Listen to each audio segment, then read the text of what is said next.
யாவருக்கும் அன்பின் வாழ்த்துக்கள். தேவன் தாமே ஒவ்வொருவரையும் அதிகமாய் பாதுகாத்து பரிசுத்தமாக்கி மேன்மைப்படுத்துவாராக. அல்லேலூயா. கடைசி நாட்களிலே ஆண்டவருக்குள் சம்பவிக்க போகிற, கர்த்தருடைய நாமத்தினாலே சம்பவிக்க போகிற அந்த நிகழ்வுகளை வர்ணித்து வருகிற தீர்க்கதரிசியானவர் தேவ ஜனங்களுக்காக, தேவனுடைய சித்தத்தை அறிந்து கொண்டிருக்கிற ஜனங்களுக்காக எச்சரிப்புண்டாகும்படியாய் சொல்லுகிற வசனம்தான் அந்த ஓசியா 3வது அதிகாரம் அதன் 5வது வசனம். பின்பு இஸ்ரவேல் புத்திரர் திரும்பி தங்கள் தேவனாகிய கர்த்தரையும் தங்கள் ராஜாவாகிய தாவீதையும் தேடி என்று சொல்லப்பட்டிருக்கிறது. இறுதி நேரத்திலே இயேசு கிறிஸ்துவினுடைய அந்த வருகையின் சமயத்திலே இஸ்ரவேல் ஜனங்களில் இருக்கிற பெரும்பாலான தேவனுடைய பிள்ளைகள் அப்படியே கர்த்தரிடமாய் திரும்பி தங்கள் ஆத்துமாவை காத்து கொள்ளும்படியாய், தங்கள் அழிவினின்று விலைக்கு விடுவிக்கப்படும்படியாய் கர்த்தரை பற்றி கொள்ளுவதை குறித்து சொல்லப்பட்டிருக்கிறது.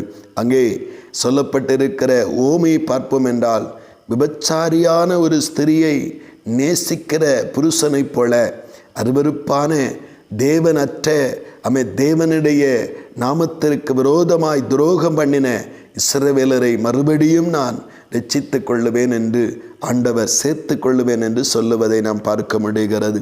பிரியமானவர்களே, இந்த உலகத்திலே கர்த்தராகிய இயேசு கிறிஸ்துவினுடைய வருகைக்கு முன்பாக ஆண்டவருடைய நாமத்தை பற்றி கொள்ளுவதற்குரிய ஒரு வாய்ப்பு பலமுறை ஒருவேளை வீழ்ந்து போனாலும் அல்லது பல பாவங்களிலே சறுக்கினாலும் கர்த்தர் மறுபடியும் அவர்களுக்கு ஒரு அழைப்பை கொடுத்து, நீங்கள் மறுபடியும் ஸ்தோத்திரப்படி துன்மார்க்கமான அருவருப்பான பாவம் செய்த ஒரு ஸ்திரியை சேர்த்து கொள்ள வேண்டும் என்று அந்த தீர்க்கதரிசியானவருக்கு சொன்னாரோ, அதை போல கர்த்தரும் அப்படிப்பட்ட நிலையிலே விழுந்து போனவர்களுக்காய், பின்வாங்கி போனவர்களுக்காய், கர்த்தரை அவமதித்து சென்றவர்களுக்காய் ஆண்டவருடைய இரட்சிப்பை நோக்கி அழிவிலிருந்து தப்புவிக்கப்பட திரும்பி வரும்படி ஒரு அழைப்பையும் ஆண்டவர் கொடுப்பதை பார்க்க முடிகிறது.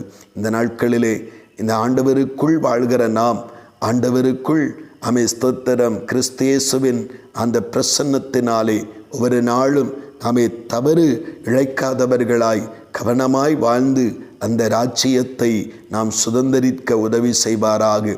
வீழ்ந்து போனவர்களையும் இந்த அழைப்பிற்கு இணங்க, கர்த்தருடைய அன்புக்கு இணங்க அவர்களும் வருவதற்காக உழைப்போம், அவர்களுக்காகவும் ஜெபிப்போம் என்று சொல்லி ஆண்டவராகிய தேவனுடைய நாமத்தினாலே ஆசீர்வதித்து ஆண்டவருடைய கிருபையை பெற்றுக்கொள்ளும்படியாய் கர்த்தர் நம் ஒவ்வொருவருக்கும் அனுக்கிரகம் செய்து நடத்துவாராக.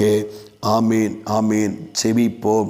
பரலோகத்தின் நல்ல ஆண்டவரே, பரிசுத்தமான நல்ல காலை வேளைக்காக உமக்கு நன்றி செலுத்துகிறோம் அப்பா. தேவனுடைய இரக்கங்கள் எவ்வளவு பெரியது தகப்பனே. ஆண்டவரே, உம்முடைய பிள்ளையாக மாற்றப்பட்டு அழைத்து சேர்த்து கொள்ளுகிற ஒருவரும் கெட்டு போய்விடக்கூடாது என்கிற தாகத்தோடு ஆண்டவரே அருவருப்பான காரியங்களை செய்து தேவனை விட்டு தூரம் போனவர்களையும் தம்மண்டை வருவதற்குரிய வாய்ப்பையும் அழைப்பையும் இக்காலங்களில் திரும்ப கர்த்தர் கொடுத்து கொண்டு இருக்கிறீங்கப்பா. இதை ஒருவரும் ஆண்டவர் சட்டை பண்ணாதபடி அந்த அழைப்பை ஏற்றுக்கொண்டு ஆண்டவர் அழைப்பிற்கு பாத்திரவான்களாய் நடந்து கொண்டு அழிவினின்றும் வரப்போகிற பயங்கரங்களினின்றும் ஆண்டவரை தப்புவித்து கொள்ள வழி தேடுகிறவர்களாய் இருக்க கர்த்தர் உதவி செய்யும். கிருபையினால் நிரப்பி நாங்கள் முடிவறியந்தம் நிலை நிற்க எங்களை பலப்படுத்தும். இயேசு கிறிஸ்துவின் மூலம் செபிக்கிறோம் ஜீவனுள்ள நல்ல பிதாவே. ஆமீன், ஆமீன்.